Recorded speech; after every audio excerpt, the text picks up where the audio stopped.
afternoon and welcome all to our launch of Frontline Voices, 25 Years of Women, Peace and Security. As all of you will know, this year marks the 25th anniversary of the launch of the UN's Women, Peace and Security Agenda, which was anchored in UN Security Council Resolution 1325. And the WPS agenda at its heart was a very powerful promise to put women at the center of peace building, peacemaking, peacekeeping, and security. 25 years on, we at Friends of Europe have been conducting a year-long program, bringing together women from different conflict contexts and post-conflict contexts around the world, from Ukraine, Israel, Palestine, Syria, Yemen, the Balkans, and Northern Ireland, to share experiences, to share stories, to share lessons of their experiences of women, peace, and security over the last 25 years. I moderated those working groups, and one of the big takeaways was that 25 years on, while there have been a lot of professed commitments to the WPS agenda, and more than 100 countries worldwide have adopted national strategy plans related to WPS, we unfortunately haven't seen very much tangible outcomes to match those commitments and that rhetoric. Over the past year, we've seen building backlash against WPS and the principles that it is anchored in. You will have all seen that the US Defense Department decided to dismantle its WPS program, dealing a blow, not a fatal blow, but a blow to the WPS agenda, and we will be discussing that later. But what was really clear in the working groups was that all our participants really still believed in the promise of the WPS agenda. They were all very passionate about making a WPS agenda that is fit for purpose in what is a rapidly changing world. And before we invite our speakers to join us, I would like to just introduce a short video from the Ukrainian front lines. We've had several Ukrainian women participate in our working group discussions. It was really interesting to hear from them, to see how the idea of WPS has really embedded itself in the conversation in Ukraine. So without further ado, we will watch the video. Мене звати Юлія Химерика, я журналістка-розслідувачка, яка проживає в Україні, в Одесі. До повномасштабного вторгнення я займалася розслідуваннями кримінальних злочинів, корупції і всього такого. А як змінилось моє життя після початку повномасштабного вторгнення? Я змінила специфіку своєї роботи. Тепер я розслідую лише воєнні злочини, злочини проти основ нацбезпеки, це теракти, диверсії, підпали. І ідентифіковую російських військових, які причетні до воєнних злочинів. Також, звісно, що в мене поменшало фізичної присутності друзів, бо всі вони відправились воювати на фронт, дехто навіть загинув, і дехто продовжує воювати, не маючи змоги повернутись назад навіть на якусь відпустку. Що б я ще хотіла додати, це те, що я не дуже розумію, чому варто виокремлювати жінок в Україні від чоловіків, бо, по-перше, ми всі українці, по-друге, я не думаю, що потрібно розділяти ці категорії, особливо зараз, коли йде війна. Привіт, мене звати Дмитро Плетенчук. Моє військове звання – капітан другого рангу, і я є речником Військово-морських сил Збройних сил України. В сучасних українських реаліях роль і місце жінки змінилося. Хоча насправді іноді здається, що ці зміни – це лише повернення до витоків, повернення до того історичного контексту, в якому українська жінка завжди відігравала важливу роль в нашій країні. Що стосується безпосередньо ролі жінки в цій війні, так, вона теж, звісно, змінилася. Фактично, у нас відкриті всі можливості для жінок в армії. Чи добре це, чи погано, кожен для себе вирішує сам, в залежності від своїх уявлень про цей світ. Але у військово-морських силах є сталі тенденції. Ми взагалі сподіваємося побачити жінку в якості командира бойового корабля, і не менш важлива роль жінок і в інших професіях, пов'язаних, на жаль. My name is Victoria Sibir from Odessa, Ukraine, and I'm the local producer for The Times of London. Together with my team, since the beginning of full-scale invasion, we are covering all the war-related topics. We are writing about war crimes. We are visiting places that have been hit by Russian missiles. We are talking to the relatives of those who are in captivity, of those who've been tortured, of those who've been killed. So by all the means, we are trying to tell the world about the genocide that Russia commits here. Since 2014, when the war only started, I was helping Ukrainian armed forces as a volunteer, her collecting aid and bringing that to the front lines. Because obviously at that time, war in Ukraine wasn't that popular as it is now, and we were literally on our own. Actually, before full-scale invasion started, I had all these big plans about career in academia. I wanted to go on with my degrees. I had some expectations, some hopes. I had this silly faith in the United Nations, NATO, mermaids, other unicorns. But since the world failed in us so many times, starting with Budapest Memorandum, with all this silence about annexation of Crimea, with all these attempts to go in for negotiations with the world maniacs, here we understand that we can count only on ourselves. Я Аня, мені 29 років, і я з міста Маріуполь. На момент повномасштабного вторгнення я знаходилась у місті Київ, де проживала, працювала. І то, як вся моя сім'я знаходилась вже в оточеному місті Маріуполь, я вирішила, що мені треба їхати їм допомагати і їх рятувати. Потім в серпні місяці, коли вся ця евакуація прикрилась, коли почались фільтрації і так далі, ми вирішили не зупинятись, відкрили благодійний фонд, почали допомагати вже більш військовослужбовцям, всякою технікою, продуктами, виїжджали в сірі зони, евакуювали також цивільне населення, надавали гуманітарну допомогу при деокупаціях. За ці 3 роки мій чоловік теж став військовослужбовцем. Моє життя теж змінилось, тому що ще з 2014 року я в Маріуполі працювала реабілітологом, працювала з хлопцями-військовослужбовцями. Зараз я повернулась до цього і зараз я допомагаю діткам та жінкам. Наразі той шлях, який ми проходимо, я думаю, що є для всіх жінок дуже непростим і травматичним. І насправді вже дуже сильно хочеться повернутися додому, жити в своєму будинку,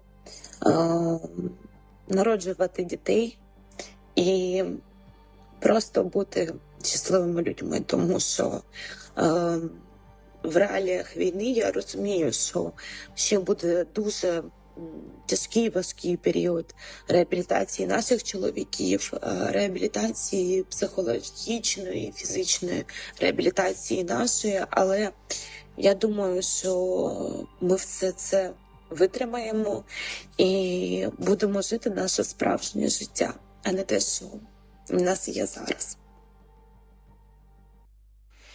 I would now invite our speakers to join me up here. If you could take your seats, please. And actually watching the Ukrainians talk about their experiences, I recalled that last year, as part of a Friends of Europe delegation visit to Kyiv, I saw in a prominent square in central Kyiv a statue of Olga, who is the patron saint of Kyiv. And she had a bulletproof vest on her. And I was told that actually activists had draped her with a bulletproof vest to highlight the fact that women soldiers in the Ukrainian army wanted better equipment and uniforms that had been designed specifically for themselves. So WPS activism in action there. I would like to turn first to Irene Felen, who is NATO Secretary General Special Representative for Women, Peace and Security. Irene, welcome. You and I have discussed the WPS agenda within NATO and more widely before that headline news earlier this year, the US Defense Department dismantling their WPS program. How much of a blow was that for the WPS agenda and culture within NATO? So, first of all, thank you, Mary, for the invitation, and thank you for... The mic, Irene. Yeah, that's what I was wondering. Sorry, thank you for the invitation, especially because you give me the opportunity to leave our bubble at NATO, enter into another one, maybe here, the EU, but that's it's great to engage with different people and to take different perspectives. Let me mention, starting by saying that this 25th anniversary, we also to be in a different position, and maybe also including because of the US change. So are we celebrating? Can we celebrate this year? It's difficult to say. For the first time, I was not in New York this year for the open debate on 1325 on the WPS week. I stayed here, and many others didn't go for several reasons. Where are we now? Does the US position have an impact, or other changes in the global political environment have an impact? Of course they have. Not only at NATO, but outside, I say that's what we are saying. We are in a very difficult, position, I would say, for the WPS agenda, but more broadly for the women's and gender rights more globally. But when you put this under the perspective of a special representative of NATO, of a senior leader at NATO, our role there is to create and build consensus among allies. Allies have different positions at national level. That's also the beauty of an alliance such as NATO. We can, as a staff, agree or disagree, but our role is to serve, to make sure that we find consensus on the topics that are important for all allies. And this remains my objective, my responsibility right now. Of course, if you would ask me, was it easier 1 year ago? Yes, it was. I was in Washington with Secretary Blinken, having the event during the summit, and talking also about a uniform for Ukrainian service women. That was part of my project. We were all together supporting the production of gear vests, protective bulletproof vests, combat uniform and boots for women serving there. Now, things have changed. Yes, of course, they have changed globally. To what extent this is having an impact on NATO, I can't tell you there, because we read and hear what is happening in the US. But to the extent what the national decisions are then integrating of NATO policy, this is part of the internal process. This is the part of what allies discuss together, and then they come out with a decision. So, to what extent what our government, and I would say not only the US, we see a lot of changes in different governments across Europe, across the transatlantic, will have an impact on the decision in the House. It's to be discussed. I'm confident that we will find a common ground. As in for different topics, we will have to negotiate, find compromises. But what is important is now that we work collectively to be united around the current priorities of the alliance.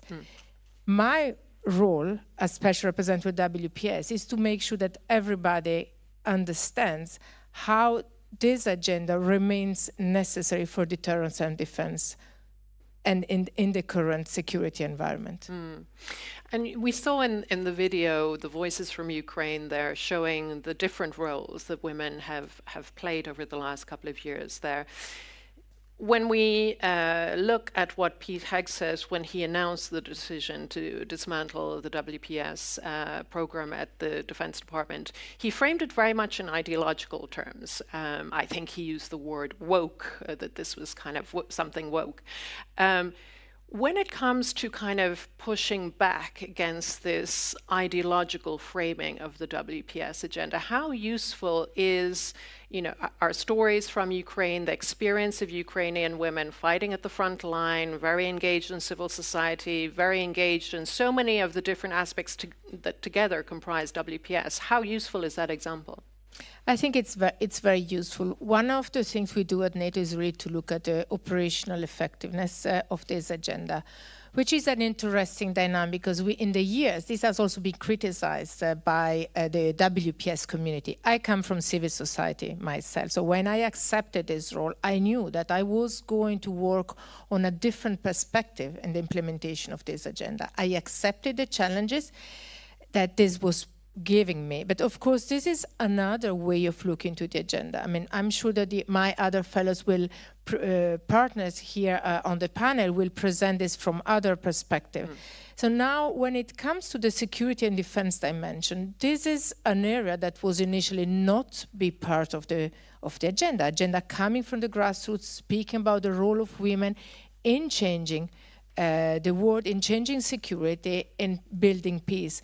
Now, when you take this from the NATO perspective, it's completely different. But why is this relevant for the alliance and allies individually? It's because we are learning a lot from Ukraine.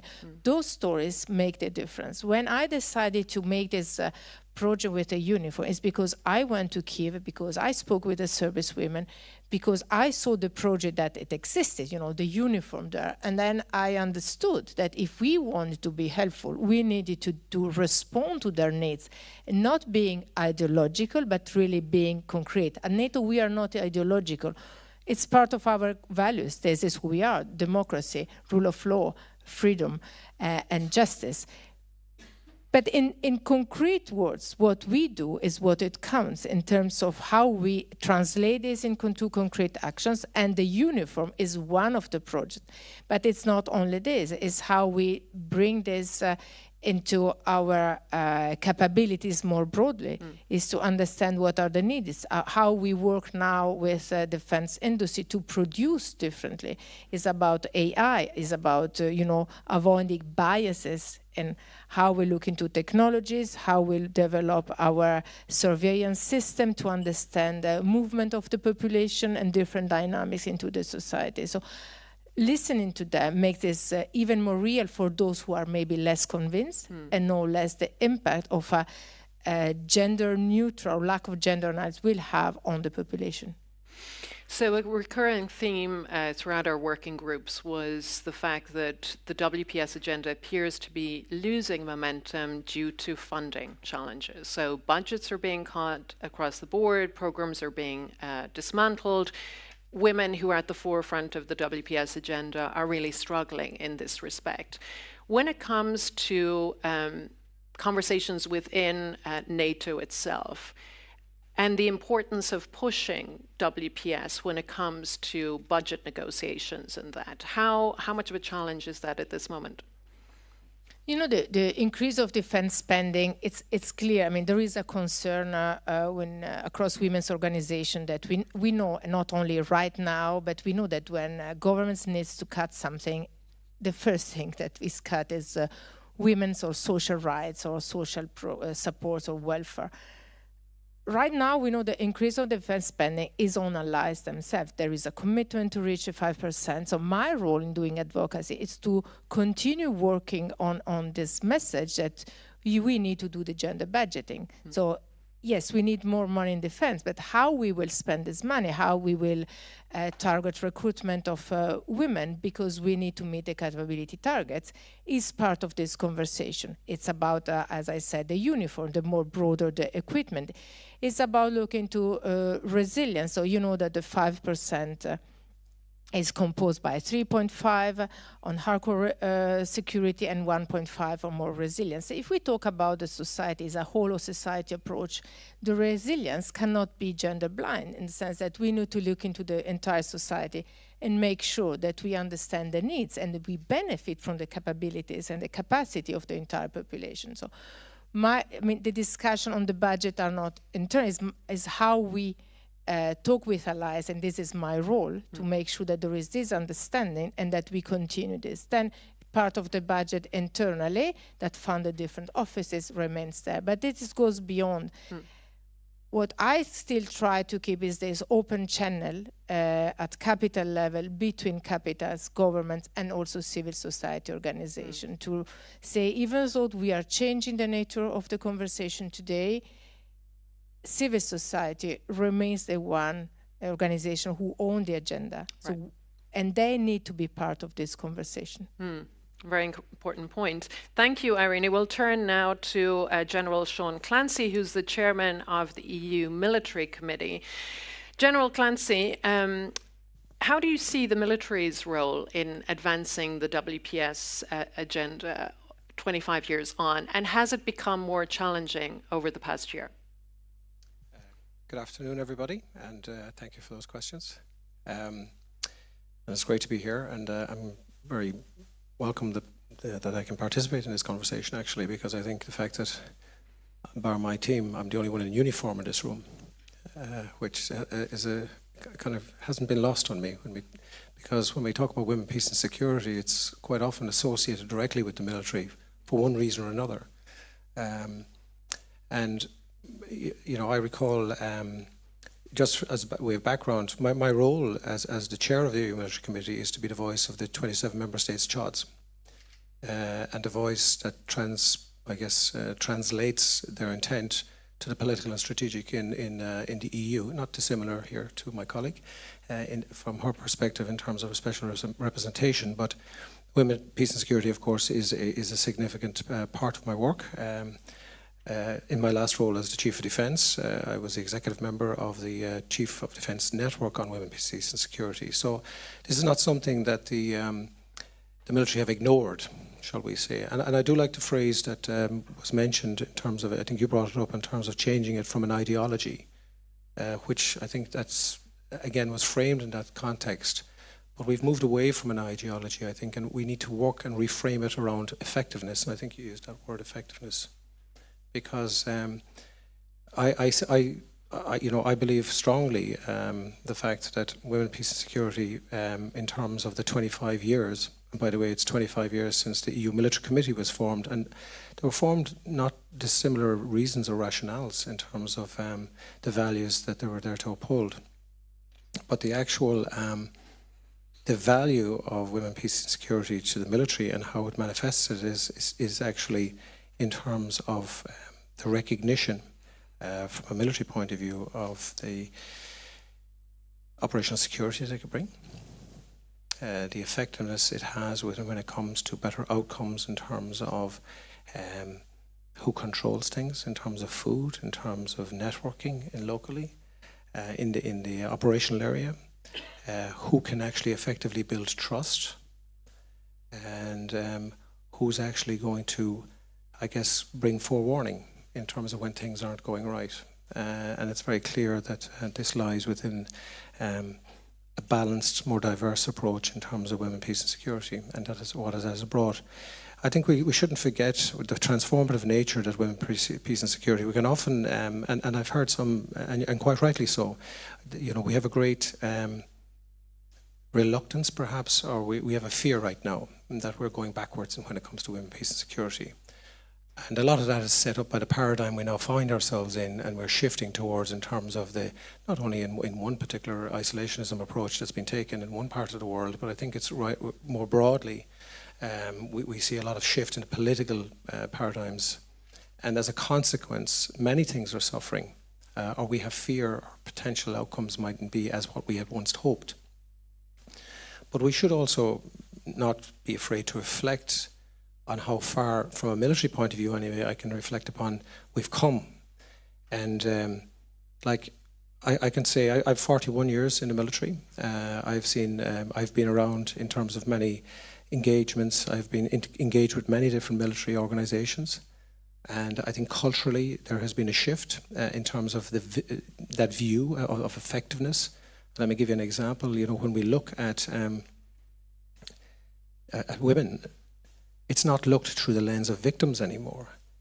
It is looked in the lens of actors, people that add value and that must be participating fully. And I don't say that I say that in absolute, that has to be. And why it never was so, but we see and we measure those, and we should be able to measure this tangibly. And we see many examples.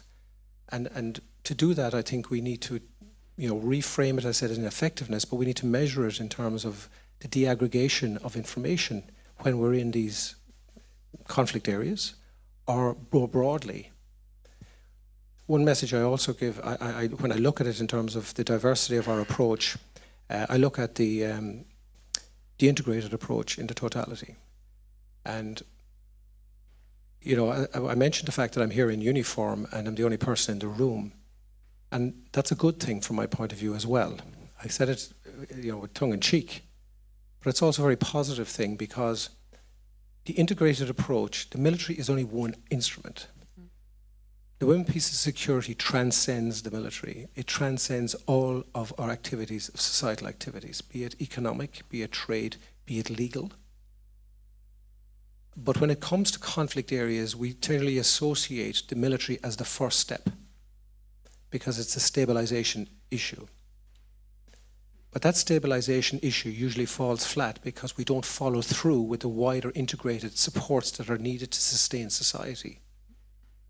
And this is where we actually need greater participation of women, because they're able to translate, build confidences, build trusts. And I've seen that. We've seen that from my perspective, from our military, but in engagement with many other militaries. We've seen it in Sudan, we've seen it in Liberia, we saw it in Mali, where, you know, and there's a figure that is there, that there's no question that ceasefires are greater and more sustainable in the order of 35% better when women are involved. And those without women are more likely to fail. I think Colombia and Liberia are also examples in this regard. Sorry, you were going to ask something else. Indeed, but you know, to go back to something you said in your very first remarks, and you said, you know, many people when they think of WPS, they think military. So and I think it depends on where one is standing, because I was a war reporter in another life and saw how women in conflict context, rather, you know, the way they organized, the way they got together, going back to what Irina said, that, you know, the WPS agenda was, its impetus came from civil society. It was civil society women who put this on the table and made it happen 25 years ago. So it's interesting in terms of one's perspective and how one sees WPS.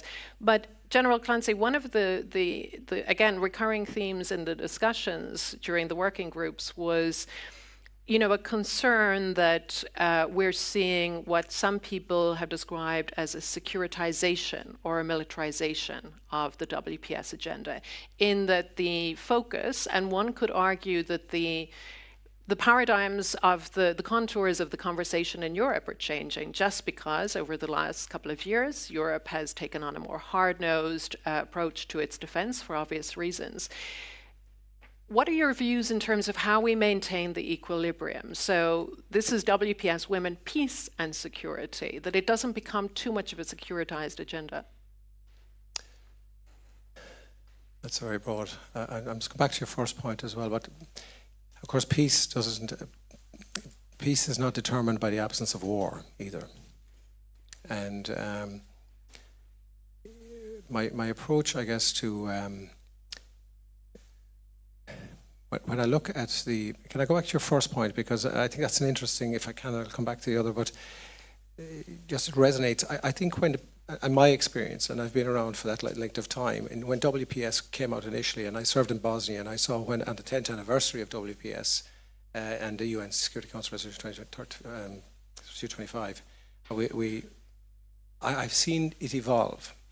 And certainly at the beginning, it was focused very much on the securitized piece and on the military piece. That was my sense of it. And I know I'm looking at that from a lens of a uniform, but I'll give an example in terms of national action plans. Generally speaking, they were then stratified down into the various areas of community and various associated, but they generally looked to the military to make progress quicker, faster and better, and rightly so, I think, because most military organizations were 80 to 90% male dominated. The cultural issues that they evolved were enunciated greater, I think, within the military and the initial, but I've seen that evolve and change. I have seen it from my lens. I've seen that evolve and change significantly. And the paradigm in Europe, going back to the second part, has changed significantly, because when we're looking at issues now, if you look at the Preparedness Union strategy, if you look at the NATO report, if you look at the wider resilience and readiness approach, it's about whole of society, it's about civil military, it's as much about civil preparedness, civil readiness, it's much about inclusivity. And when I talk about inclusivity, it's diversity across all of these. So I think we are seeing that, and if I was to map it out, just from my perspective and my experience, and of course I do acknowledge that I come from a uniformed-based background, but my engagements have been with different NGOs and different parts of society, with the economic, the political, and right up through the various parts, and I have seen that evolve. I would just say, from my experience, there was a tend to lean towards the military to take it on at the initial part, and maybe I'll be, others will argue with that, but that was my experience. But I think I've seen that evolve into a more balanced approach now.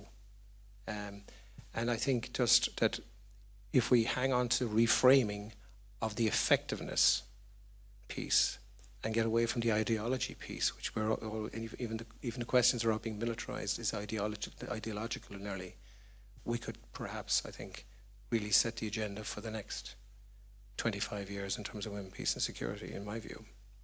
Thank you, General Clancy. We'll turn next now to Vivian Tettelbaum, who's a Belgian senator, president of the European Centre of the International Council of Women, and vice president of the European Women's Lobby. Vivian, you've been hearing about, we talked about the dismantling of the WPS program at the US Defense Department, possible knock-on effects elsewhere in the world in terms of backlash against the WPS. But this, of course, is part of a wider mood music, if you like, a wider backlash against ideas of gender equality, women's rights, and that. How do you propose that the WPS agenda is protected at a moment like this? It's not. First of all, thank you for the invitation. I'm very happy to be here as well. Maybe to introduce, I wanted to say two things. First of all, I think we've made a huge progress with women, peace and security in 25 years. And because some women, peace builders, diplomats, activists, were bold, were courageous, and built the program and brought folding chairs at the table when they didn't have a seat. And I think that's important to remember. Now, the women, peace and security is being attacked. It's not fading, it's being contested. Just as, and I'm a feminist, I'm a committed feminist, and I see it everywhere. Women's rights are a whole, and it's being contested everywhere. May it be on bodily autonomy, economic rights, poverty, social rights, everywhere. It's everywhere. And so it's also in the women, peace and security agenda. And it's not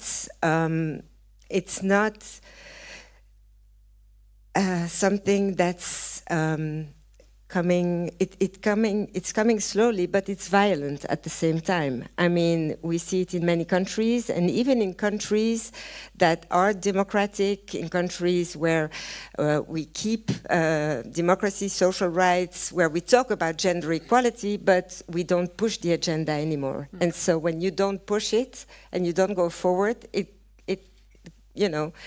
slowly, it goes backwards.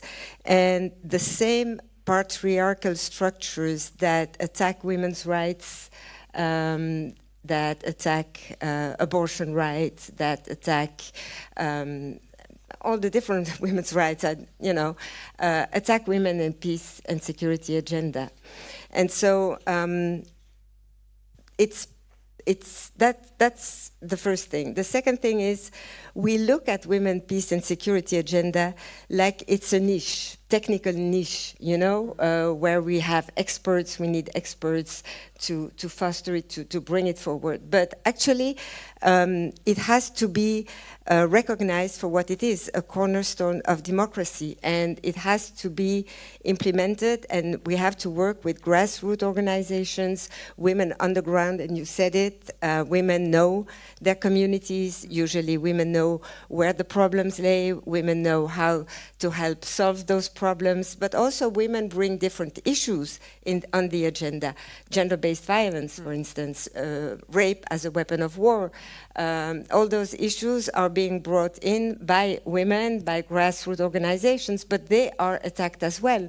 They are defended. Not only women, peace and security agenda is defended, all the gender equality mechanisms are being defended. So it's something that if you align all those problems, then you have this, the backlash as a whole. It cannot, I don't think, women, peace and security agenda can be analyzed in isolation. It doesn't live in isolation. It lives within countries, pushed by governments, and if you don't have it on the agenda with all the women's rights issues on the agenda, then you have the backlashes on that as well as on other issues. And to build on something that General Clancy said, he made the point that when women are involved in ceasefire processes, there's a better chance that the ceasefire will stick. And just, I think it's important for all of us to remember that, and many of you will be familiar with this research, that peace agreements resulting from negotiations in which women and civil society participate are 64% less likely to fail and 35% more likely to last at least 15 years. Growing up in Ireland, I had an early experience of WPS before it became WPS, because this was long further than 25 years ago, with the Northern Ireland Women's Coalition, which was a very organic grassroots community. It emerged from community, civil society, women who demanded a place at the table, secured that place, and were key to the negotiation of the Good Friday Agreement, which brought an end to 30 years of conflict. And again, going back to what you were saying, Vivian, the elements of the peace agreement that the women pushed for and insisted on were key to its continuing sustainability. So we know this. However, more sobering figures. As of 2023, women made up 5% of negotiators, 9% of mediators, 19% of signatories to peace deals, all well below the 33% UN target. One of the participants in our working groups was Stephanie Williams, an American diplomat who was acting UN envoy in Libya, who, as acting UN envoy, insisted in a socially conservative country that women comprise a certain percentage of the participants in a dialogue process, which then resulted in several female ministers in the resulting government. So we see also the role, when women are negotiators or envoys, senior diplomats, this also makes a difference. How can we improve on those abysmal numbers? How can we improve on those? So I'm in favor of quotas. I've always been in favor of quotas. I don't think they are an objective. I think they are a temporary corrective measure. And in order to achieve equality, you need to push it. You need to push it forward. And for instance, I don't think you need, well, you need to push, of course, women on front lines and to increase that. But you also need to push, and at the same time, women in parliaments, women in decision-making processes. You need to push women everywhere where they can make a difference and push things forward. So quotas are the basis, I think, of that. And you are right, but I work, for instance, today with women who who cross borders, for instance, on the Israeli-Palestinian conflict. I work with Palestinian and Israeli women as an activist, not as a job, as an activist. And they are really pushing the agenda, trying to get involved and included in discussions for fostering peace, to install a dialogue between them. They work well together, and they have worked together. Although the war was going on, they continued to talk. The dialogue was still there, which was something amazing. And the fear is that once we will go to the negotiating table, and we saw it already with the premises and the peace plan and everything, women disappear. They disappear from the table. So I think quotas and imposing the presence of women is a guarantee that women can be there. I mean, we are the majority of the population, and we continue to be a political minority. We continue to be a minority everywhere, and this doesn't work. Doesn't work.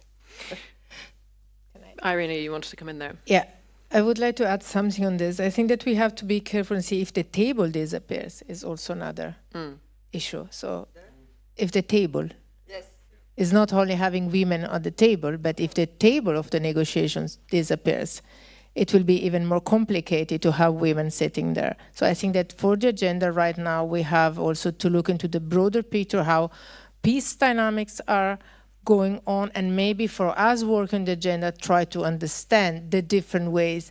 Somewhere I see the limit when I engage externally with experts or civil society is that we keep having the same conversation on the modalities of inclusion of women in a system that is no longer in place. So I think that this is the challenge today. The challenge is to say, we all agree, I'm with you, I'm with Quote as well, and I also know that many women are against, but I think that there are temporary measures necessary, and it's not because we are less competent, it's because the system is patriarchal, and that is an imbalance in power distribution. But the tables are disappearing, so how can we get there as part of the or the conversation if we keep looking at the problem in an old way, try to propose old solution to a different setting? Though I would say that I would recall what one participant in our working group said. At one point, they said that it seems as if the world has forgotten how to make peace. Because it's been quite a while since we had a peace agreement anywhere. But Vivian, you want to come back on that? No, I agree. I don't think we need to change the table. I think we need to improve the table. We need to think differently. But I think that bringing different voices at the table and making it more, Inclusive. Yeah, I don't like the word so much, but yeah, inclusive, because it doesn't mean, in gender equality, when you say inclusive, then the aim is good, but the result is not always there. But I think we need to have more a 50-50. That's what we need to aim at. A 50-50. I mean, that's equality. Being a feminist is striving for equality. And equality, it's 50-50. It's sharing the power. And that's what makes it difficult for men. Most men, a lot of men, not all men, because otherwise we wouldn't be there. But that's the difficulty. It's accepting that the power needs to be shared. And we are very far away from that today. And just to pick up on, you mentioned some of your interlocutors when it comes to the Israeli-Palestinian conflict. One Israeli participant in one of our working groups expressed concern that with growing religious conservatism in Israeli society, the space for women to be involved in grassroots peace building on both sides is not what it was before. No. So I'm going to turn next to Rodina Kolaku, who is president and founder of the Women's Center for Development and Culture in Albania. And Rodina, your story is interesting in that your context is not a conflict context, it's not a post-conflict context, but you basically have you bring together WPS principles in the work you do. Can you tell us a little bit more about that? First of all, thank you. I would like to thank the organizer for the invitation. I'm really pleased and honored to be part of this distinguished panelist. Regarding to the WPS agenda, yes, Albania is not conflict zone, but still the resolution is relevant because we have a lot of issue regarding to the domestic violence, corruption, and problematic that threaten the security, not only in the government institution, but also in the community level. During my experience for more than 15 years working deeply in peace building, community engaged, I see that the voice of community members is very important. And after 2015, when the problematic issue and the new threat of violent extremism came, my organization and our strategy focused on priority of security, such as implementing the resolution 1325, preventing and countering violent extremism, and also building resilience communities through among the all actors. So for that reason, we try to work not only on the resolution 1325, but in the same line with the resolution 2242, which emphasized the role of women in preventing and countering violent extremism, and another subsequent resolution, which is very important for me and for my experience, is 2250, Youth, Peace and Security. And I'm very happy to see a lot of youth here today, because I really believe that the youth voices is very important. It's not only about agent of change, but is about the intergeneral discussion and bringing together the voice of youth in dialogue with the other community members. So during our experience, we work in interlinked phase of approach to have an integrated approach, how to bring the resolution 1325 in the local level. In 2019, we for the first time promoted the women activists as a peace builders and youth peace builders. Why it is important? It's important to see the perspective of 1325 not only from the military aspect, because I believe that the 1325 is not an international document or only women participation. Is about community security, is about the safety of our community that comes from bottom to up. And we started with a raising awareness campaign. We started to build a capacity building of women specialists who works in the municipality level and youth forum in more than 15 municipality, 40 unit administration, by raising their awareness what is the meaning of 1325, because the first action plan was established in Albania in 2018, and it was a rigid institution reform, which it was through the lens of militarized, as it was mentioned. So we struggle a little bit how to localize this resolution, and we started to collaborate in the national level and to work more deeply how to localize this resolution, that the second plan should be more practical, to implement it more practical way. For that reason, we started the collaboration with between institutional level and civil society. And thanks to this collaboration, the second plan is more practical. And for us to work on the process of localization, the resolution should be more practical for all the tangible groups like women leaders, youth leaders, and also community members. So starting from the raising awareness, capacity building, bridging relationship between community members with institutional level, we achieved to come to the advocacy level.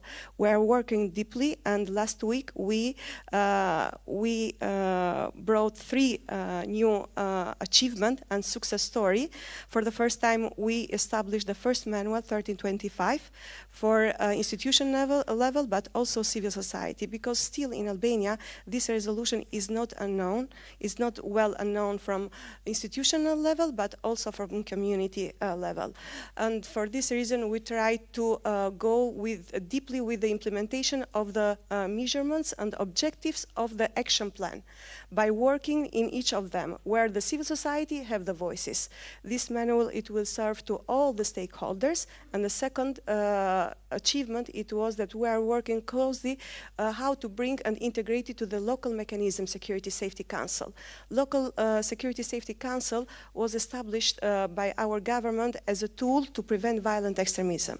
So for this reason, we are working deeply how to integrate the 1325 in this local security council. And for the first time, we have 2 action plans for 2 years for these 2 local safety council in 2 small municipalities, and with the lens of 1325.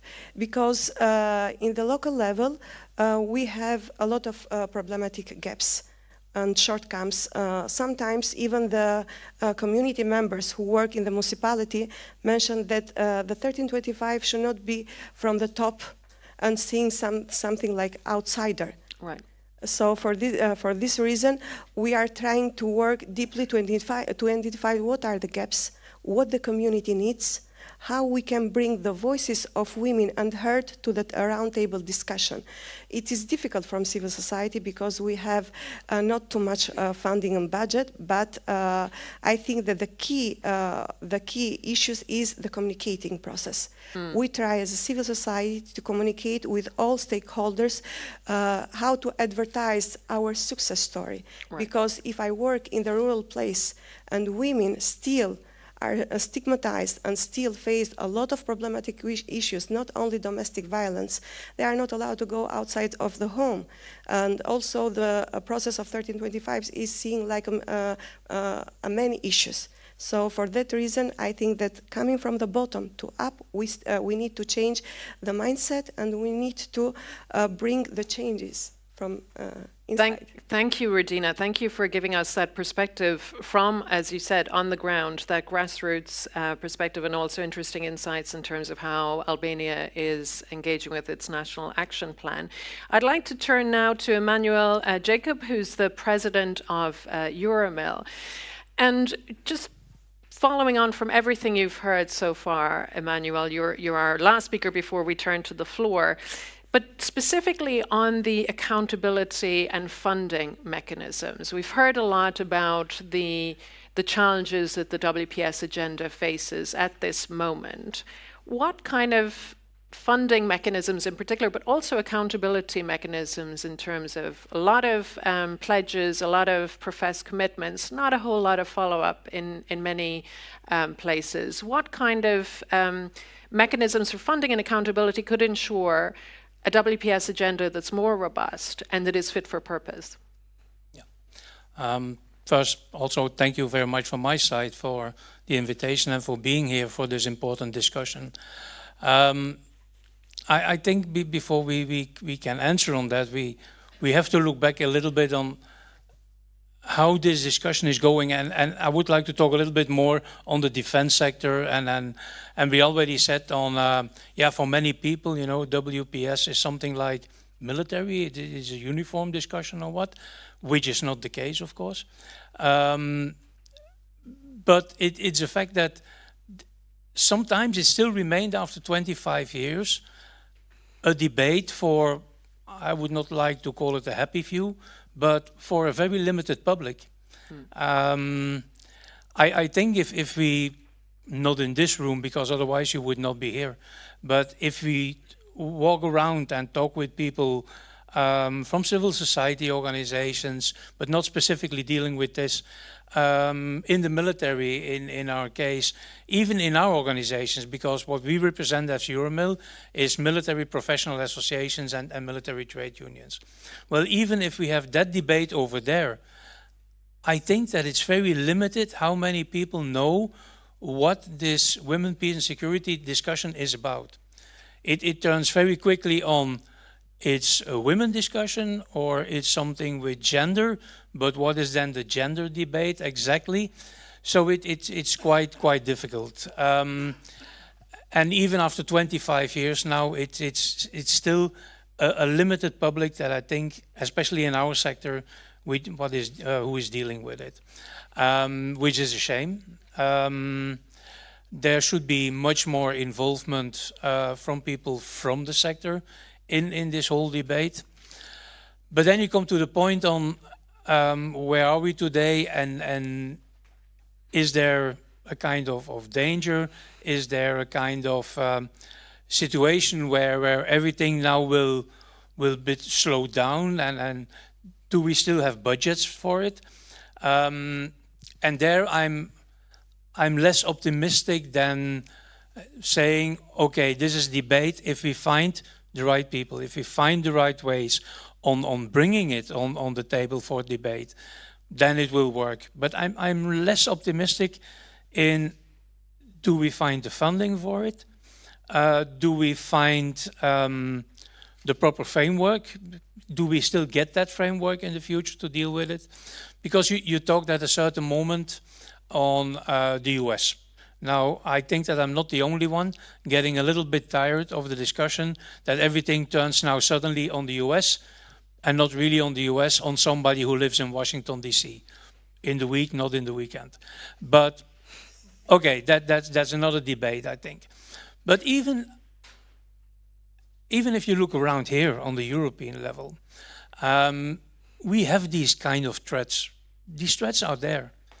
I prefer not to name countries, but I think that everybody can find a handful of countries where there is a danger. It's already a danger for the moment, or the danger could come up after new elections that have recently been done, and then I don't name the country, but it has just been done, and countries that perhaps in the next elections in the years to come could face some threats and have a less progressive and a very conventional way to say it in a proper way, and not to use the left and right notations. And this will make it difficult. Link that to the debate that we have on security reform, on reform of defense institutions as such.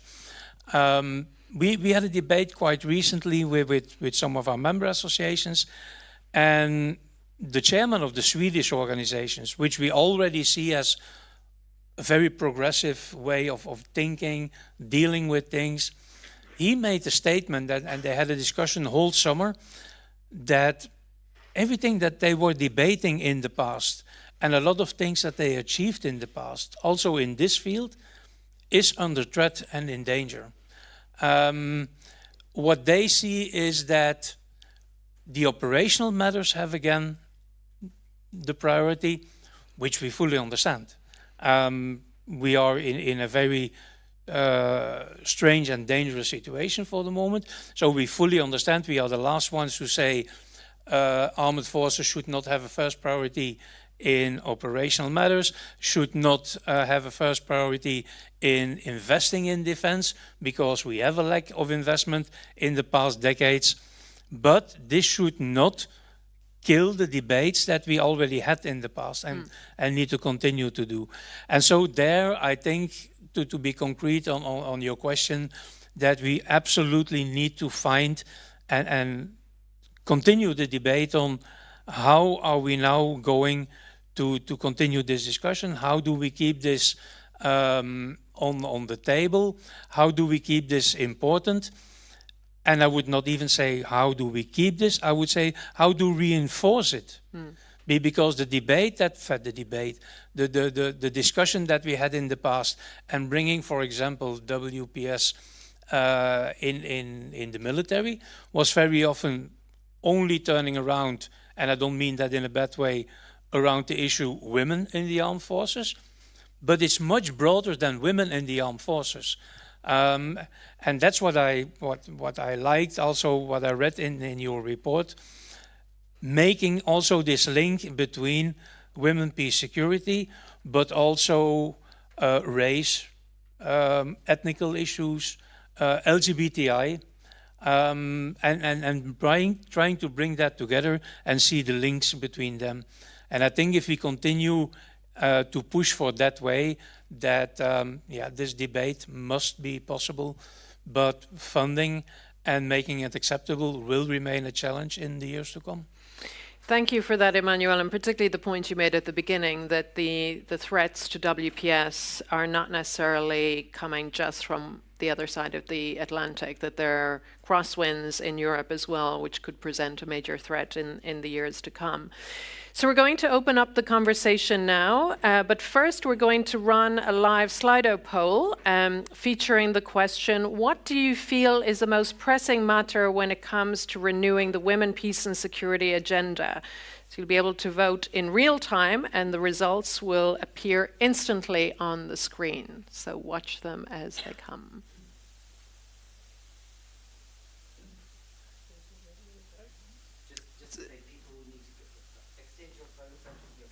Yes, so the scan and then vote.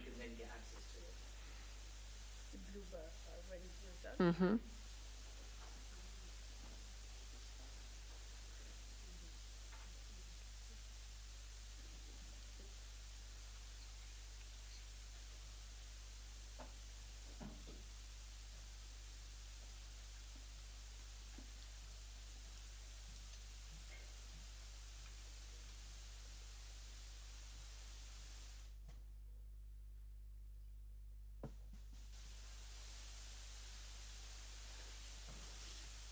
A lot of shifts in these responses. This is very interesting.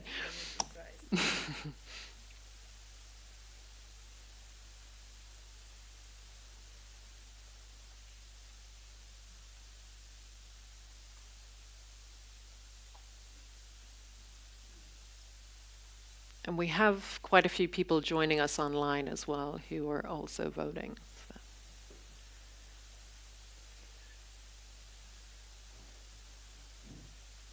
Still voting, still shifting.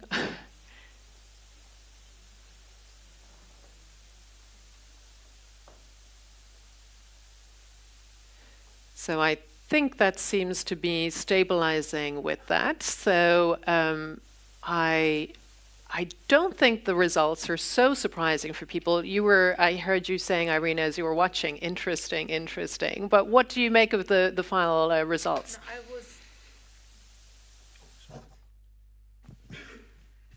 That now reflects what I was expecting. I was surprised at the beginning to find participation women number 6.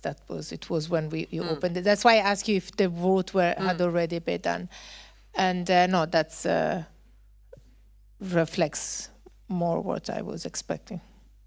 And pretty much reflects the working groups we had and the conversations, and that in terms of meaningful participation being first and foremost, but also the funding, reforming WPS funding instruments. Not surprised to see that up there as well. Vivian, what do you think? I think, yeah, it's a bit what I said earlier, meaningful participation, transforming the narrative. I think maybe funding could be higher because it starts with the funding, and funding of gender equality is always not so important in times of crisis. We need to, we'll adapt, we'll cut. It's about cuts all the time in times of crisis, and that's when we need the women the most. And the peace agenda the most to build resilience. So I would probably put the funding a little higher, but otherwise, yeah, I think it's good. Great. So we will turn to the floor now, but first I would like to go to Sabina Freitzer-Gunes, who's the country representative for UN Women in Ukraine, who's joining us in person today. And Sabina joined our working group discussions as well. Sabina, if you could share some of your thoughts on the WPS agenda in Ukraine right now, and also some of your thoughts regarding what you've heard so far this evening. Thanks very much, Mary, for that question, and thanks very much for having me. I just want to say that I think the report is absolutely amazing. I think that it hits all the correct points, that it really has excellent recommendations and analysis.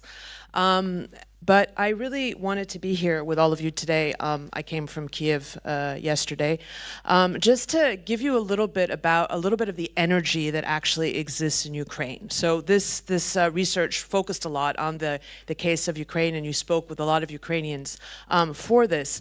But listening to the colleagues around the table, I feel that there's this kind of sense of foreboding and a very sense of negative energy that comes out of the discussions on women, peace, and security today. And of course, we just spent the entire month commemorating the 25th anniversary, a lot of discussions in New York. I just came from another discussion this afternoon. And I feel that there's a lot of kind of angst that we're now facing this very strong pushback on gender equality. And so here I just wanted to bring a little bit the voice coming from Ukraine, which is not really concerned with this pushback, where there's an incredible amount of stuff going on right now on WPS. So there's a new 1325 National Action Plan, which is open for public debate and for discussion, which should be passed by the end of the year. There's discussion on how women can be included on any kind of negotiations. The issue of the table is a problem, because what kind of negotiations are we talking about today? Women are already training to be candidates in the next election. So there are hundreds of women who are interested in getting that kind of training. Women in the military are obviously a very big question.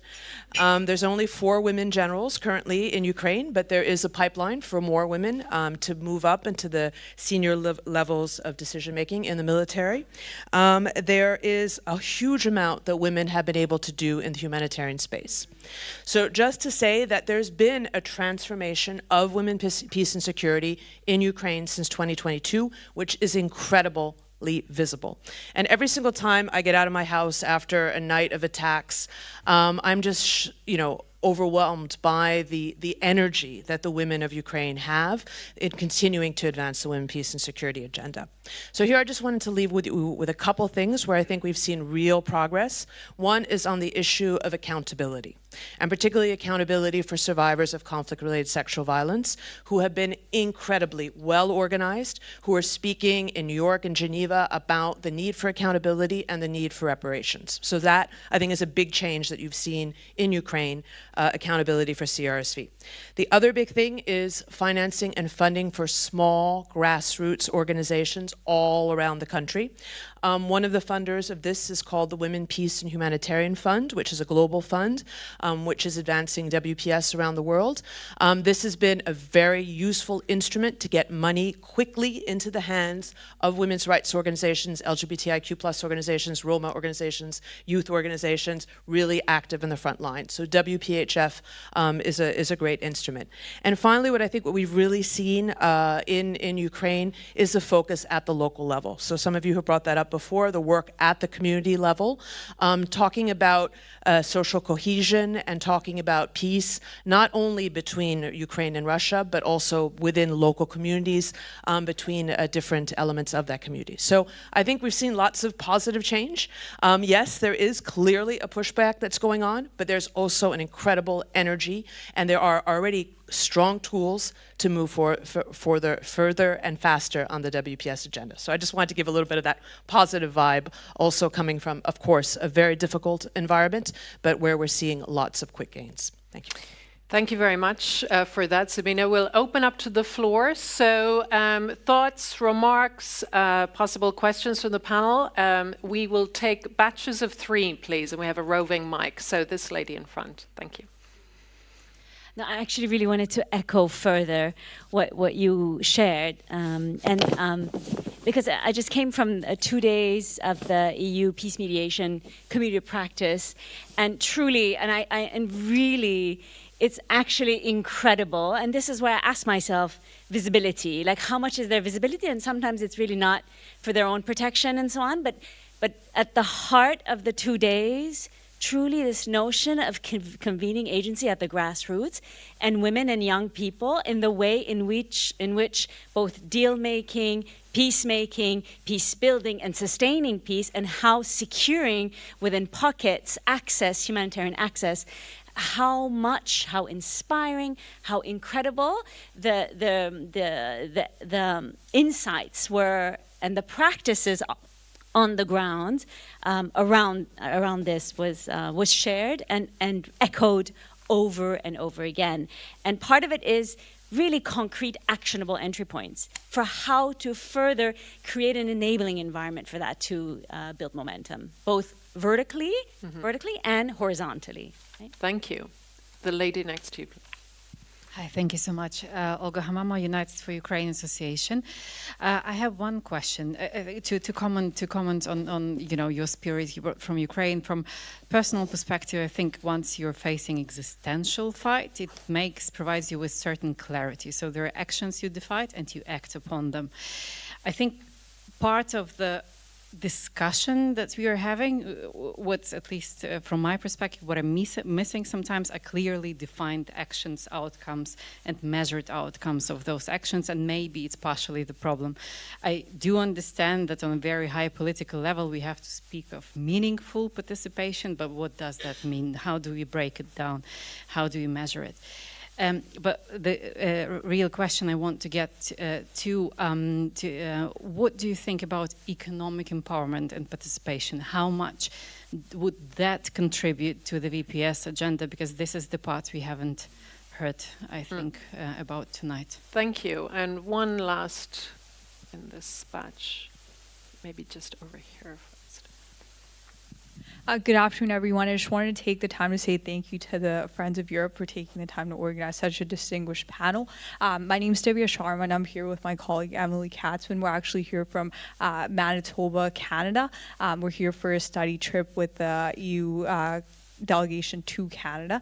And my question was around the fact that typically at the age of 13 is when young girls start to lose their confidence, whether they've dreamt of being the prime minister or the president of a country. They start to lose the confidence in themselves to pursue roles in leadership. And today, one of the senators here, highlighted that aspect. And I know there's been some talk about youth and women and girls. And my question was, what are some tangible things that are being done by government associations, NGOs that are actually helping young girls so that they can become women who do end up in these leadership positions and do create that change? So that would be my question. Thank you. So very quickly to the panel, anybody want to take up that question about economic empowerment? Emmanuel, you?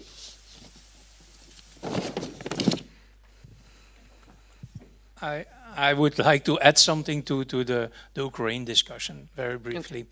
Not to give an example that goes over your examples, because as you both said, it's amazing. I've been now in Ukraine a few times, already before 22 and now again after 22 a few times. In my last visit, and it was not planned. It had nothing to do with women, peace and security, had nothing to do with women in Ukraine. It was simply several visits. And everywhere, again, I came on young women that were leading things and that were developing things. And I don't want to break down the WPS discussion, but most of them did not start that and are not doing that because there is an agenda. They started doing this because they felt at a certain moment that they need to do something. Some of them, as you said, and as was also in the video, were in 2014, 2015 at the front line. I heard a statement from another one who is leading now a magnificent organization, giving trainings with a lot of volunteers recognized by NATO. So now perhaps you know which organization it is. And she simply said, after 2014, when I saw what my father did, when I saw what my brother was doing, when I saw what friends, women were doing, I wanted to do something. And I used the simple skills that I had at that moment to build up something. And she's now responsible for a lot of trainings, among them drone trainings and everything. And like this, I found several ones. Okay. And it's really amazing. And once again, it's not due to the fact that there is somewhere an agenda. It's due to the fact that they really want to do something. Thanks. And they will continue, and that's the future of Ukraine. Thank you, Emmanuel. Vivian, very quickly on the economic empowerment question. Can I add something? Sure. About? I really believe that when we speak about 1325 from local level, it's very important the economic empowerment, because we in the rural places or the local level, the key issues is how to empower the women economically, how to be independent, because we cannot speak about peace if we do not have economic empowerment. And mostly of the women from a rural village, they face a poverty with the basic needs. They do not have still a basic needs, and we cannot go further without providing the basic needs. So the key issues to improve and to reframe the 1325 is how to empower economically not only women but also youth, because also youth in Albania are facing difficulties when it comes to the empowerment from the economic approach. Another question? Yeah, just very quickly, I'm going to, because we have 10 minutes, around 10 minutes left. Vivian, just very quickly on economic empowerment. Yes, so I mean, it's very large. The question is very large. Maybe a counter example that comes to my mind is women in Afghanistan, where they have nothing.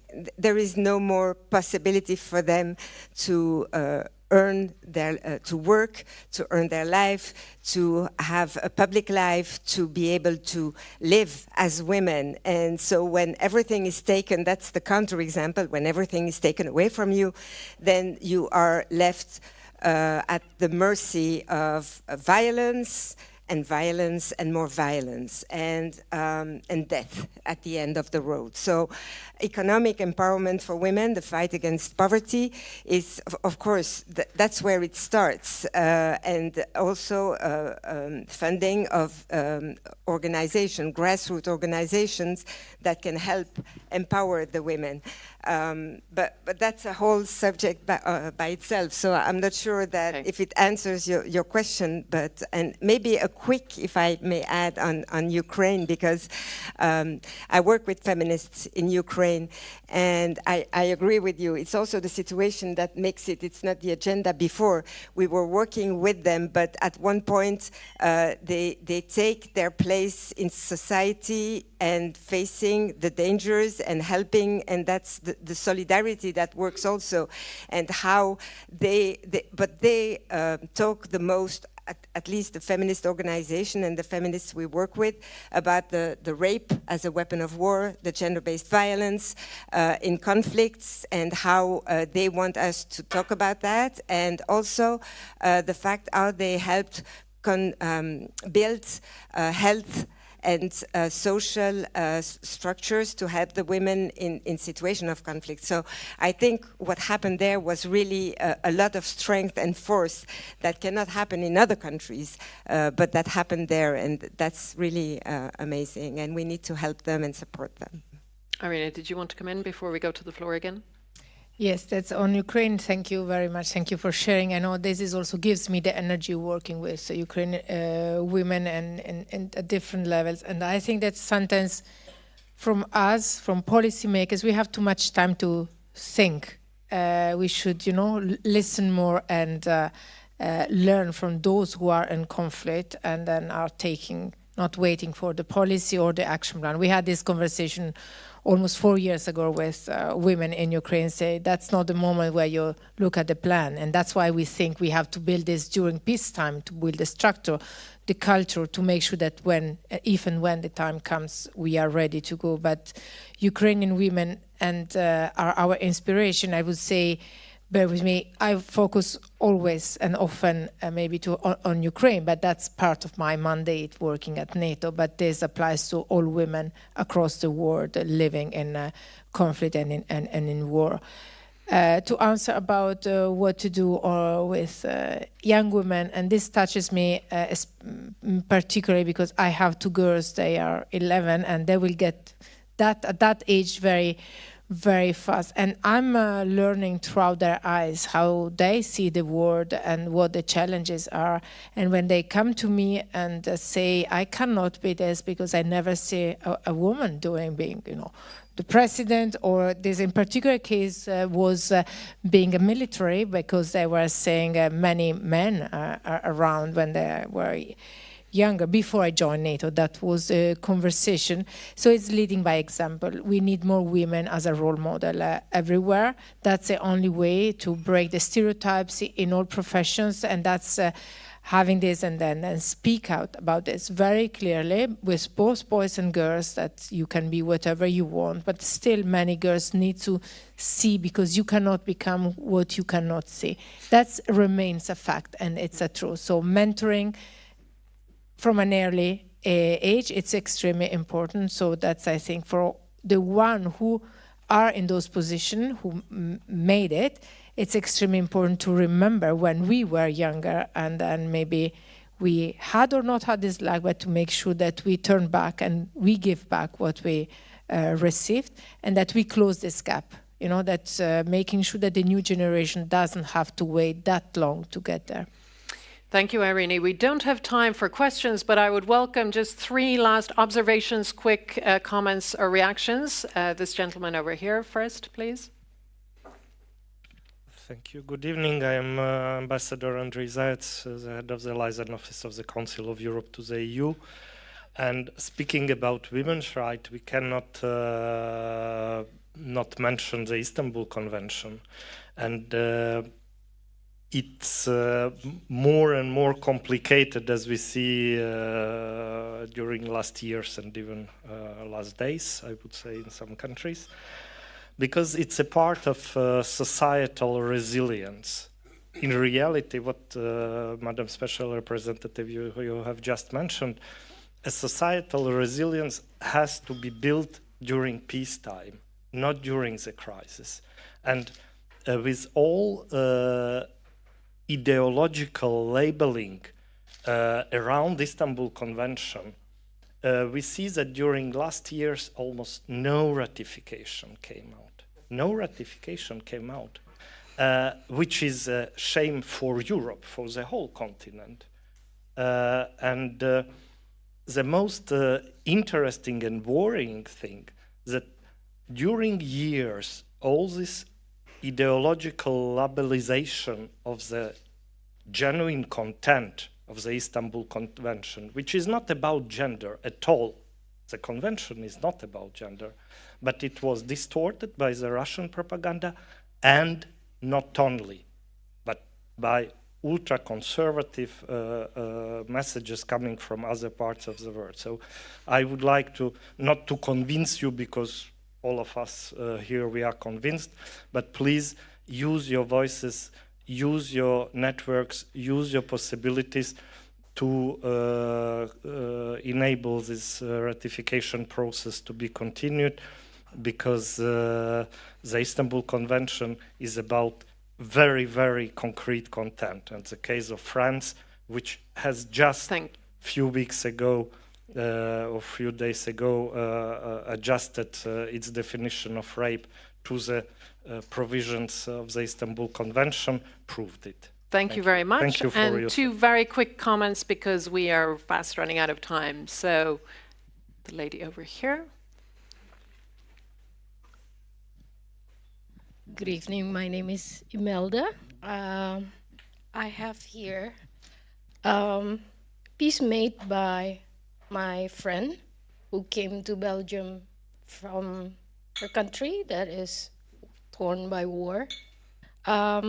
She's now doing an activity of upcycling clothes, and I've seen a lot of times that she has like a shadow in her mind about the past of how she was traumatized by war and how to adjust her life here or to grow here.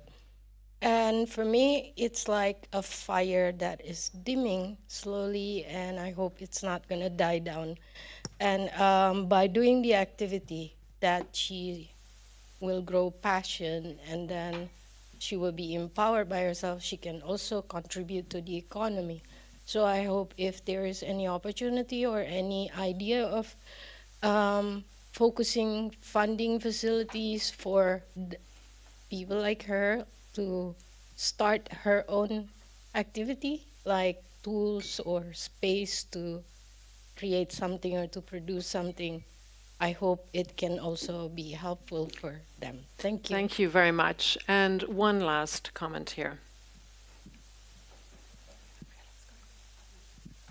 Thank you very much, Leila Mouassadid, forward diplomat and freelance journalist from Afghanistan. Thanks, my friend Vivian, that talked about a little bit about Afghanistan.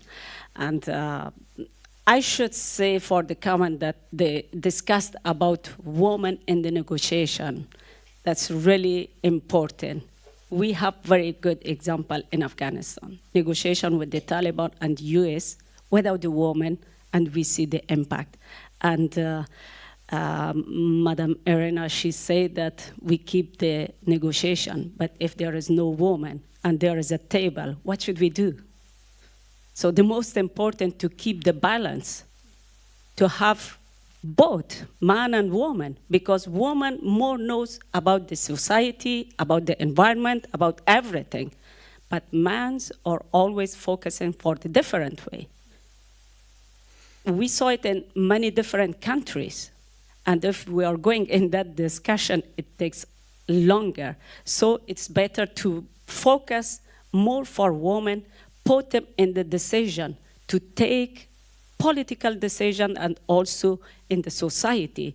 We keep them, we need them, we empower men for everything that need the society. Without women, we can build anything. Thank you. Thank you very much. And we don't have time to go back to the panel before we finish, but I would just like to say thank you to our all our panelists, but also thank you for sharing your thoughts and perspectives. One thing I've been really struck by throughout this program this year is seeing how in our working groups, and I described earlier the range of people we had involved, the women from so many different contexts, conflict contexts and post-conflict contexts. And what was really striking is that many of the women were meeting each other, albeit virtually, for the first time, and connected just by meeting each other online, having these conversations, had follow-up conversations where they discussed joint ideas for funding, etc. So it was a reminder of never underestimate the power of merely connecting people when it comes to this conversation and others. I would hope that you all continue to connect. We have refreshments to follow, and we will have members of the Friends of Europe team who will be going around to record post-event interviews. So this is your chance to put your views forward on the WPS agenda and how we make it fit for purpose for a rapidly changing world. But thank you all for joining us this evening, and enjoy the rest of the evening. Thank you.